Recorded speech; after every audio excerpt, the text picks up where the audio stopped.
This is the Horse Radio Network.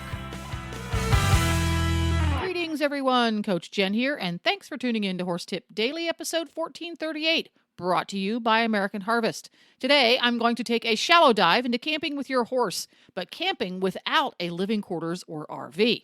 And we'll get right to our tip after I tell you a little bit about our sponsor, American Harvest.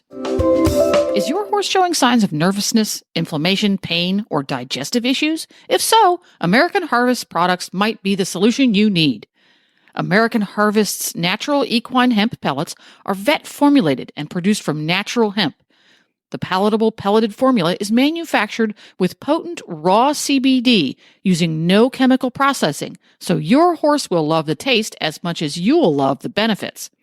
Look for the full line of American Harvest products at your local equine shop, any Hubbard dealer, or you can go online to store.alltech.com. And right now, American Harvest is offering an exclusive giveaway for you, loyal Horse Radio Network listeners. One lucky winner will receive a 90-day supply of American Harvest equine products. Check out today's show notes for details on how to enter. Here we go. This tip was inspired by my recent overnight trip to an endurance ride here in Florida. I haven't camped with a horse in a long, long time. It was interesting for me to see how things have updated, changed, and modernized. And here are them. Pack lots of extra bungee cords of various sizes because they can do every job that duct tape can't. If you need shade, and if you're going to be there more than a day or so, you're probably going to need some shade, try using inexpensive outdoor camo netting instead of a tarp or a solid piece of cloth. Because when it gets breezy out, even a tiny little bit, you need some serious anchoring both to the ground and to the trailer if you're using a tarp. But if you use this camo netting, you get shade, but because the air can move through it, you don't have to worry about having such robust attachments. It can be really handy if you can't get any shade for your parking space, or your parking space only has shade for part of the day. I slept in a camping hammock in my horse trailer this past weekend. It worked beautifully. I'd never done that before. Picked it up on Amazon for about $20, made of nylon, and it fits perfectly across the stalls of my horse trailer. So give it a try. Keep in mind that when you sleep in a hammock made out of parachute nylon, if it is cool, your butt's going to be cool as well as your top. So pack accordingly or dress accordingly. You're going to be a little bit chillier than you would if you were sleeping on some kind of a mattress. And my handy dandy $20 parachute nylon hammock smooshes up into a little storage bag about the size of a guinea pig. So it saves precious space as well.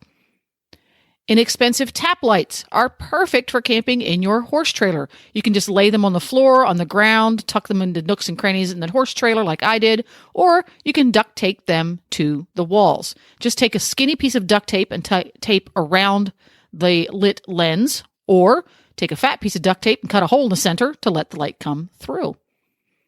And back onto the saving precious space topic.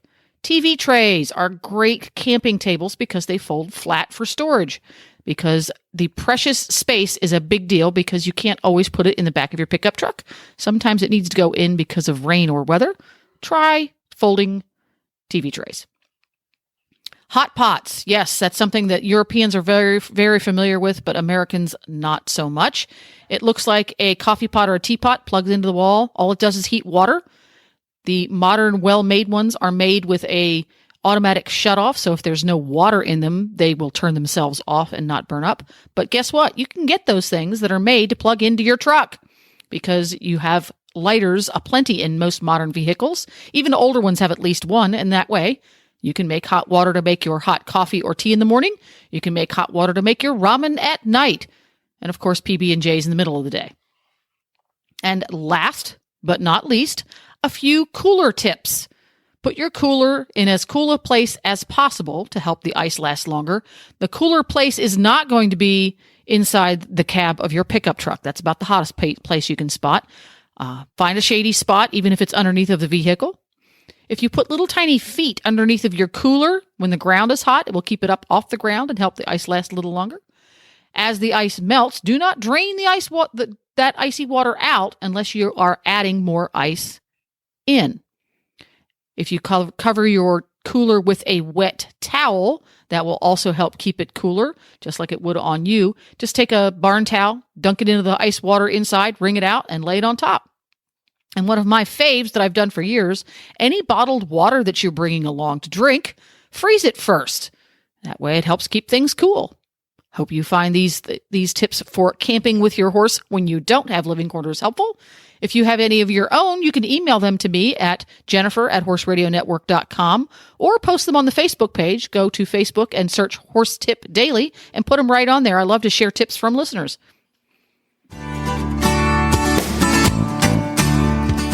It wraps the day. Thank you again to American Harvest for sponsoring today's show. Make sure to have all of your favorite Horse Radio Network shows with you wherever you go by downloading the free Horse Radio Network app. It works for iPhones and Androids.